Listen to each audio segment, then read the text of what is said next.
Si vous souhaitez acheter des crypto-monnaies sur Binance, mais vous ne savez pas trop comment faire, il y a plein de différentes méthodes, il y a des frais, vous ne savez pas où est-ce qu'il faut aller, etc.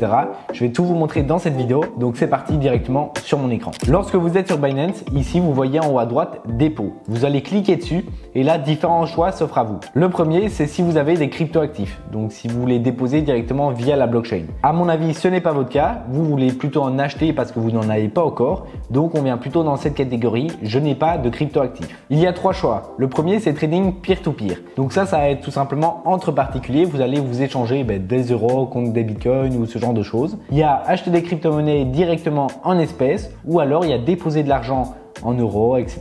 depuis votre compte bancaire et acheter des cryptos plus tard. Dans notre cas, on va aller dans la méthode la plus simple pour l'instant. On va acheter des crypto-monnaies directement en espèces. Donc je clique ici sur le deuxième choix et j'arrive sur cette page avec différents choix. Donc premier choix, ici on a achat et vente, achat récurrent, dépôt ou retrait. Dans notre cas, on va faire en achat. Mais si vous faites en achat récurrent, c'est la même chose. Ça sera juste que ça va vous débiter tous les mois ou tous les jours. Ça dépend de la période que vous mettez. On reste ici dans achat et vente et on va rester ici sur acheter. On ne va pas vendre vu qu'on n'en a pas encore. On va mettre acheter. On va sélectionner la devise. Donc ici, c'est bien de l'euro comme il faut. Et la crypto-monnaie qu'on veut recevoir. Donc si c'est des bitcoins, si c'est de l'Ethereum, ça dépend de ce que vous voulez. Je pense qu'on va commencer par du bitcoin. Si vous êtes débutant, le mieux c'est de rester dans les basiques. Donc le bitcoin, c'est très bien. Et vous allez mettre la quantité. Soit la quantité en bitcoin, soit la quantité en euros. On va rester ici sur la quantité en euros. On voit qu'on a un minimum de 15 euros et un maximum de 8000 euros. Donc vous pouvez que faire entre cette fourchette là. Moi pour l'exemple, je n'ai pas spécialement envie d'acheter de crypto pour l'instant, donc je vais seulement mettre 15 euros. Et ici on voit la quantité qu'on va recevoir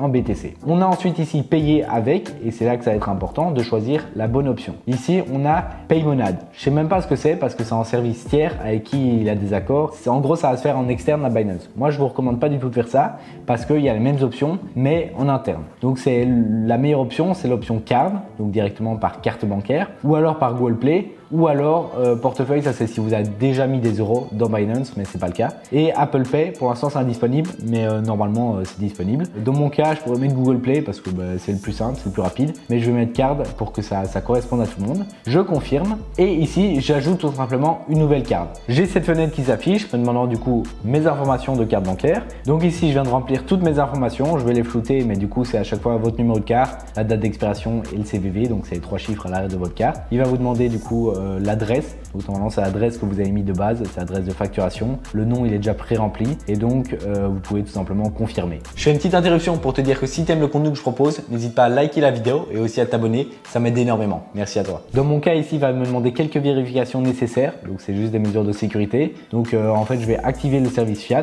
et ici il me dit du coup qu'il va partager mes coordonnées bancaires. Vous pouvez tout lire, les conditions, ça reste une plateforme qui est régulée et sécurisée, donc j'ai pas trop d'inquiétude là-dessus, mais n'hésitez pas à regarder toutes les conditions, à vous renseigner de votre côté. Mais moi, j'ai pas trop d'inquiétude à propos de ça. Et du coup, je vais confirmer juste ici. Donc voilà, j'arrive sur cette page qui me fait un récapitulatif. On voit ici que le prix, il est mis 2, 1, 0 secondes. Voilà, il faut que j'actualise parce que vu que le prix est en permanente évolution, 15 euros, ça vaut pas toujours le même montant de BTC. Mais en fait, il me fait un récap. Il me dit les frais que je vais payer parce que bien sûr, étant donné que c'est par carte, il y a quand même quelques frais. Ici, si on regarde, il y a 2,7% de frais. Donc c'est quand même pas mal.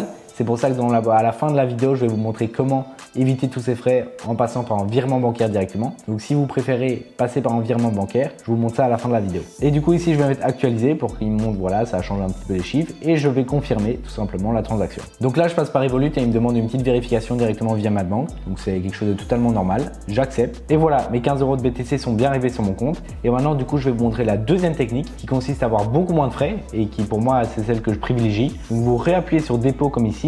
Et ici, vous allez mettre juste, au lieu d'acheter des crypto-monnaies, on va mettre dépôt bancaire et vous cliquez dessus. Vous sélectionnez ici donc la devise euro et ici, vous allez mettre déposer avec du coup soit la carte, donc c'est ce qu'on vient de faire avant, soit open banking, donc SEPA. Donc c'est un virement traditionnel, un virement SEPA. Et il est mis du coup qu'il y a 50 centimes de frais. Donc c'est assez peu, surtout si vous avez des quantités élevées à mettre. Et donc ici il est mis entre 0 et 7 jours ouvrables. La plupart du temps quand je suis passé par Binance pour faire des virements comme ça a été assez rapide. Normalement 1 ou 2 jours ça allait. Mais je suppose que dans les cas de forte influence, ça peut prendre beaucoup plus de temps. Donc je vais continuer. Ici il me demande du coup d'associer un compte bancaire. Je vais mettre lien en compte via TrueLayer. Donc il passe du coup par en externe pour faire cette transaction là. Ici du coup il va me demander le pays de ma banque. banque. Donc moi dans mon cas c'est Revolut, du coup c'est en Lituanie, mais ça dépend de vous. Et ici voilà, il me dit les banques qui sont suggérées, donc c'est bien Revolut, donc je clique dessus. Et ici du coup j'arrive directement sur Revolut pour connecter.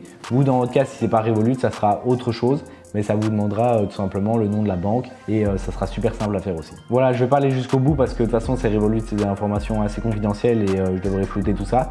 Mais une fois que ça sera fait, vous allez recevoir du coup 15 € sur votre compte. Et ce qu'il suffira de faire, c'est quand vous êtes sur Binance, ici venir dans acheter des cryptos, vous cliquez dessus tout simplement. Et ici, comme tout à l'heure, on revient sur la même page, vous mettez le montant en euros. Donc par exemple, vous aurez 15 € d'euros et la crypto en question que vous voulez. Donc là, je vais laisser en BTC. Et ici, payer avec, du coup, vous choisissez votre portefeuille euro et là vous aurez 15 € disponibles parce que vous viendrez d'ajouter ça. Donc voilà, vous voyez que la deuxième méthode il y a moins de frais, donc c'est celle que je privilégie. Après il y a un petit peu plus de démarches, mais bon ça c'est à vous de voir. Et maintenant que vous savez faire ça, je vous propose ma prochaine vidéo, vous pouvez cliquer juste ici et ça va être comment swapper, donc comment échanger une crypto à une autre. On va voir différentes méthodes et je vous laisse voir ça ici.